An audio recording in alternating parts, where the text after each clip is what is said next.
To many people, video games are a world away from everyday life. Whether it's traversing Hoth to defeat the rebel scum, or beginning your adventure across Kanto to find just the right Pokemon, the community of gamers continues to grow and grow. There are an estimated 2.2 billion gamers across the globe, and the video game industry is worth over $100 billion annually. With advancements in technology, video games are increasingly searching for new methods to keep up. This has led game companies to produce online digital copies for the convenience of not having to go to the store to buy a physical copy. Physical is anything from arcade games to a disc in a box, and digital is any game you can download online. Digital game sales now account for 87% of the video game market, but why is it a problem?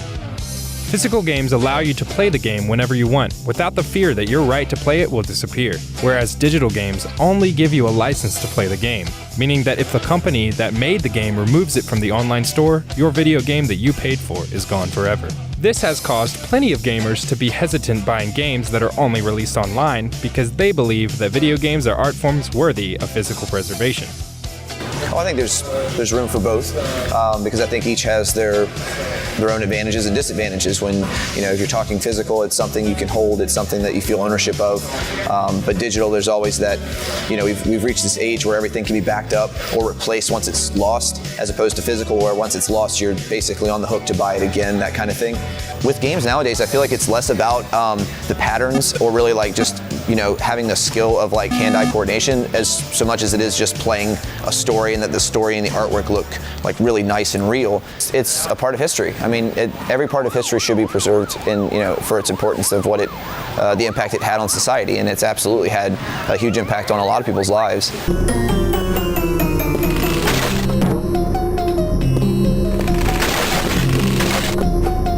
It's interesting that nobody sees this pattern. Yeah, photography was a novelty when that started, film was a novelty when that started, and now we consider those both art forms.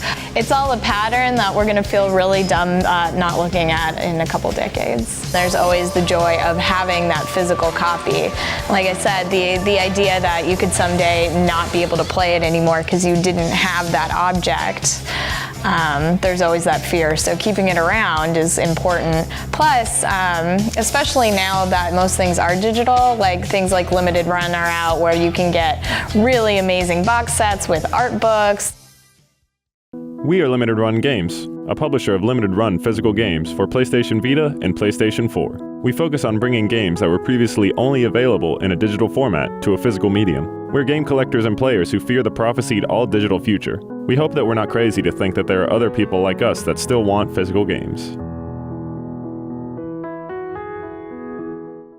Limited Run Games has two co-founders, Douglas Bogart and Josh Fairhurst, and they seek to preserve as many digital games as possible. In the city of Cary, North Carolina, Douglas and Josh have been renting out office buildings to expand Limited Run Games space. In 2017, they began construction on a building solely for their company.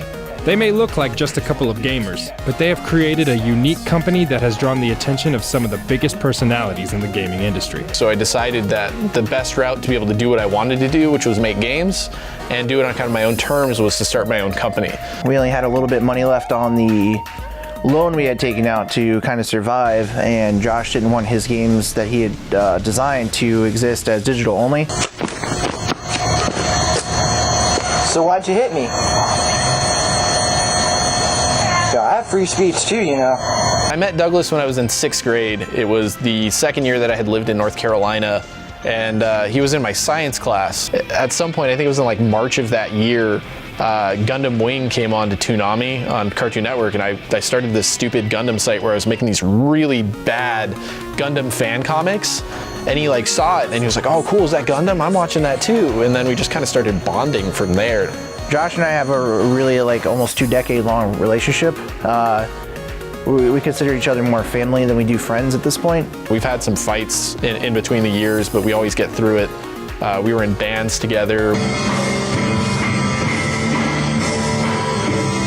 We've done stupid stuff together, like we had a fake Jackass video that we used to make in 8th grade.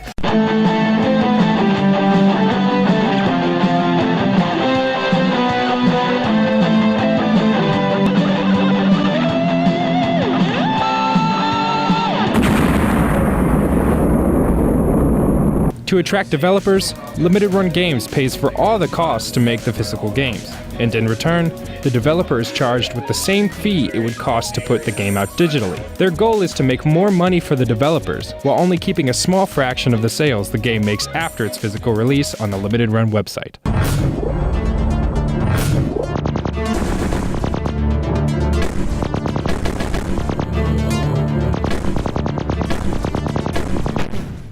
Douglas and Josh started their company on the idea of making digital games available physically, something they both share strong opinions on. I'm not opposed to digital. I think digital is good. I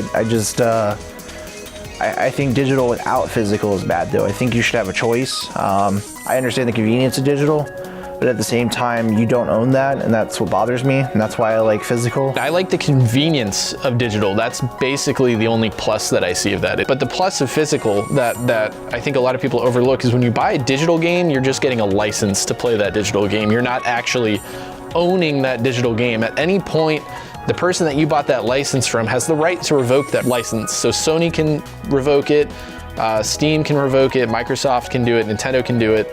So at some point in the next 10 to 15 years, people are probably going to lose access to all of their digital PS3 games. That's going to be the first major platform, I think, where people are going to start losing access to their games.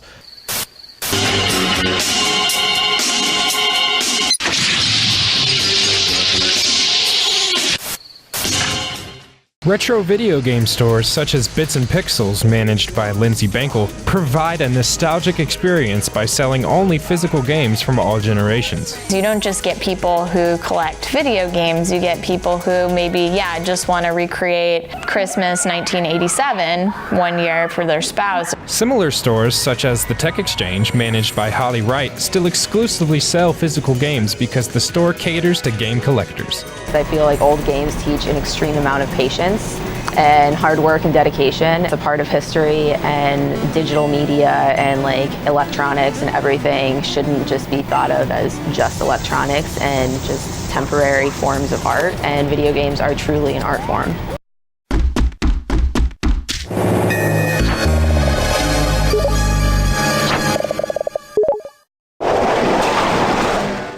Due to the success of their company, Douglas and Josh are rapidly gaining recognition across the international gaming community. When I needed somebody to start going on forums and advocate for Limited Run, Douglas was my first choice for it. He's able to go to events and developers love him.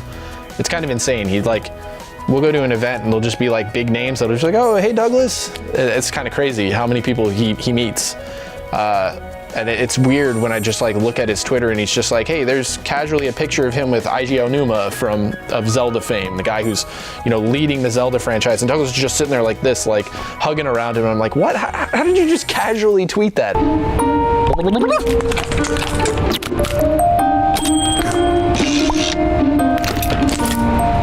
The Limited Run duo felt their company had truly taken off when a popular PlayStation developer reached out to them to publish a game, and not the other way around. It really wasn't something that I think we had considered, that a company as big as Oddworld would actually reach out to us and say like, hey, we really like what you're doing. Do you want to discuss putting out Oddworld New and Tasty? Websites that normally wouldn't even talk about us were talking about us, and then I remember going to E3 and like being stopped like every few minutes. Every one of our interviews expressed in some way their uncertainty of relying on digital games. Not that people really care about these games that much, but there's a game called Speakeasy that was available for 2 months.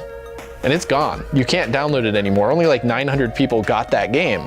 It's not up on the Pirate Bay. It's not up on any torrent sites. That game is gone forever. There's always the fear that there will be a day where I can't play this, weird game that is now considered shovelware, but I enjoyed as a kid.